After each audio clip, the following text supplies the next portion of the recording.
అవకాశం ఇచ్చినందుకు మరోసారి ముఖ్యమంత్రి చంద్రబాబు నాయుడు గారి విజన్ పాలనా దక్షతకు ఈ బడ్జెట్ అద్దం పడుతుంది అధ్యక్ష. పేదలను బలోపేతం చేసే విధంగా ఈ బడ్జెట్ ఉంది అధ్యక్ష. చంద్రబాబు గారు రూపకల్పన చేసిన స్వర్ణాంధ్ర విజన్ 2047ను బడ్జెట్ ప్రతిబింబిస్తుంది అనడంలో అతిశయోక్తి లేదు అధ్యక్ష.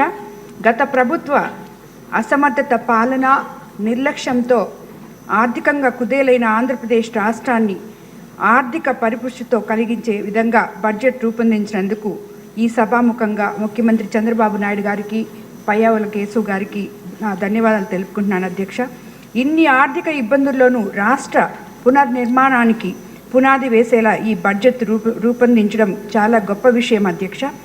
సంక్షేమం, అభివృద్ధి, సుపరిపాలన లక్ష్యంగా ఎన్డీఏ ప్రభుత్వం పనిచేస్తుందని బడ్జెట్ ద్వారా మన ముఖ్యమంత్రి గారు మరోసారి నిరూపించారు అధ్యక్ష. వెనుకబడిన తరగతుల సంక్షేమానికి బడ్జెట్ కేటాయింపులు చేయడం ద్వారా బడుగు బలహీన వర్గాల అభ్యున్నతికి సీఎం చంద్రబాబు గారు ఎంతటి ప్రాధాన్యత ఇస్తున్నారో అర్థమవుతుంది అధ్యక్ష. విద్య, వైద్యం, వ్యవసాయం, పంచాయతీరాజ్, జల వనరులు, రహదారులు అభివృద్ధి, పెన్షన్లు, ఐటీ, ఎస్సీ, ఎస్టీ, బీసీ, మహిళా సంక్షేమానికి ఉదారంగా కేటాయింపులు జరిపి అభివృద్ధి పట్ల ప్రభుత్వ నిబద్ధత నిరూపించుకున్నారు అధ్యక్ష. ముఖ్యంగా అధ్యక్ష, ఈ బడ్జెట్ మహిళా సంక్షేమానికి చాలా పెద్దపీట వేశారు అనడానికి మనం అతిశయోక్తి కాదు అధ్యక్ష. మహిళలందరూ మన ముఖ్యమంత్రి చంద్రబాబు నాయుడు పక్షాన ఉన్నారు అనడానికి ఒక చిన్న ఉదాహరణ అధ్యక్ష. ముఖ్యమంత్రి గారు మనల్ని అందరినీ వెళ్ళి పెన్షన్ ఇవ్వడానికి మనం ప్రతి నెల వెళ్తున్నాం అధ్యక్ష. 4 నెలల నుంచి మనం చెప్తున్నాం, మనకి గత ప్రభుత్వం చేసిన ఖజానా ఖాళీ చేసిన దానివల్ల మనం అన్నీ చేయలేకపోతున్నాం. సూపర్ 6 పథకాలు ఒకటొకటి చేసుకుంటూ వస్తున్నామని చెప్పి మనం చెప్పుకుంటూ వస్తున్నాం. మొన్న 1వ తేదీ మేము పెన్షన్ ఇవ్వడానికి ఒక ఇంటికి వెళ్ళినప్పుడు ఒక 2 మహిళలు 2 పురుషులు ఉన్నారు అధ్యక్ష. ఒక ఆమె అడిగింది అధ్యక్ష, ఆమె ఇల్లు కోసం అడిగింది. వాళ్ళు చెప్తున్నారు, ఇంకొక మహిళ చెప్పింది, ఇప్పుడే వాళ్ళు చాలా అట్టడుగు పేద ప్రజలు అధ్యక్ష. వాళ్ళల్లో వాళ్ళే చర్చించుకొని, మీకు అందరికీ తెలుసు కదా, పోయిన 5 సంవత్సరాల్లో మనం కనీసం రోడ్డు కూడా వేసుకోలేకపోయాం. ఈరోజు రోడ్డు వేసుకుంటున్నాం. మనం 3,000 పెన్షన్ నుంచి ఒకేసారి 4,000 మనకి పెన్షన్ వస్తుంది. అది చూడండి. ఇదే మాదిర మనకి చంద్రబాబు నాయుడు గారు ఏదైతే చెప్పారో ఎన్ని తప్పకుండా చేస్తారు అని చెప్పి చంద్రబాబు నాయుడు గారు సంపద సృష్టించి మనకి ఈ రకంగా మన సూపర్ 6 పథకాలు కానీ ఏవైనా కూడా ఆయన చెప్పిన మాట నిలబెట్టుకుంటారు అని చెప్పి ఆ మహిళలు అక్కడ మాట్లాడుకోవడం జరిగింది అధ్యక్ష. దానివల్లే మనకి మహిళలు అండగా ఉన్నారు, మనం వాళ్ళకి అండగా ఉన్నాము అని చెప్పి. ఇదే కాకుండా అధ్యక్ష, ఇప్పటికి మేము మా కాన్స్టిట్యున్సీలో తీసుకుంటే ఎంతోమంది మహిళలకి ఇదివరకు అసలు వాళ్ళకి ఈ 5 ఏళ్లలో కనీసం బీసీ కార్పొరేషన్ లోన్లు కానీ, ఎస్సీ కార్పొరేషన్ లోన్ కానీ, ఎస్టీ కార్పొరేషన్ లోన్ కానీ ఎటువంటివి వాళ్ళు కళ్ళతో చూడలేదు.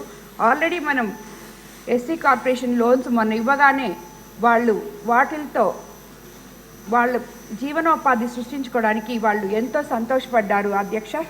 కాబట్టి ప్రజలందరూ కూడా సంతోషంగా ఉన్నారు. ఎవరు కూడా మనము ఎప్పుడు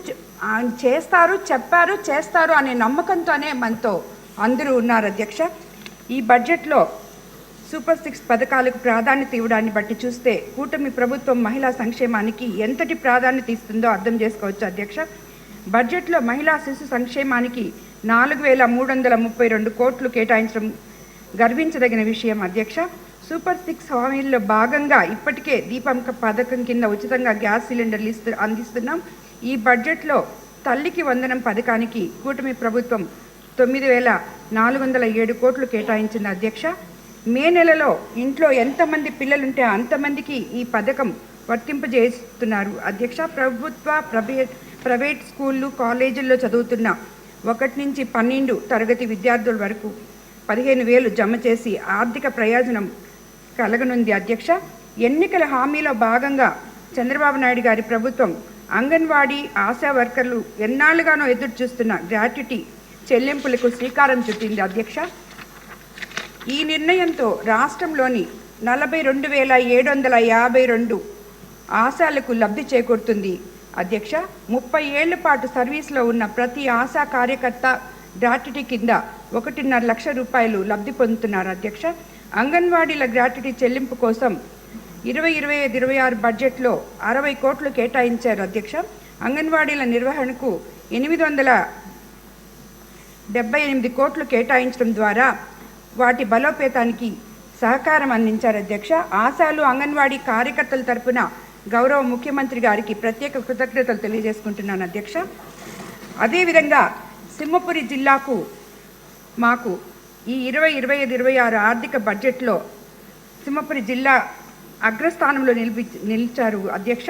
జిల్లాకు చెందిన సాగునీటి ప్రాజెక్టులకు భారీగా నిధులు కేటాయించిన ప్రభుత్వానికి కూడా సభాముఖంగా ధన్యవాదాలు తెలుపుకుంటున్నాను అధ్యక్ష.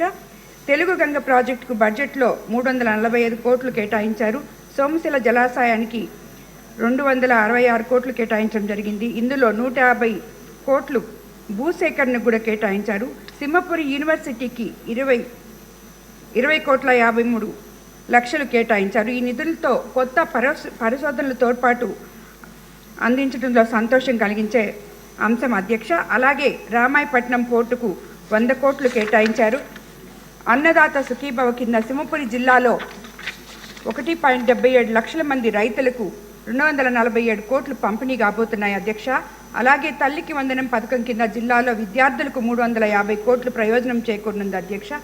జిల్లాలో 12,000 మంది మత్స్యకారులకు కూటమి ప్రభుత్వం పెంచిన విధంగా వేట నిషేధ వృత్తి కూడా అందజేయబోతుంది అధ్యక్ష. అలాగే కిసాన్ సెస్కు నిధులు కేటాయించాలని మీ ద్వారా విన్నవించుకుంటున్నాను అధ్యక్ష. బడ్జెట్పై సభలో మాట్లాడేందుకు నాకు అవకాశం ఇచ్చిన మీకు మరోసారి ధన్యవాదాలు తెలుపుకుంటున్నాను అధ్యక్ష. అదేవిధంగా గత 5 ఏళ్లలో అన్ని రకాలుగా నాశనమైన ఆంధ్రప్రదేశ్ అభివృద్ధికి సహాయ సహకారాలు అందిస్తున్న ప్రధాన ప్రభుత్వానికి ఈ సభ ద్వారా కృతజ్ఞతలు తెలుపుకుంటున్నాను అధ్యక్ష. అదేవిధంగా చంద్రబాబు గారు, పవన్ కళ్యాణ్ గారు, లోకేష్ గారి నాయకత్వంలో రాష్ట్రం సర్వతోముఖాభివృద్ధి చెందాలని ఆకాంక్షిస్తున్నాను అధ్యక్ష.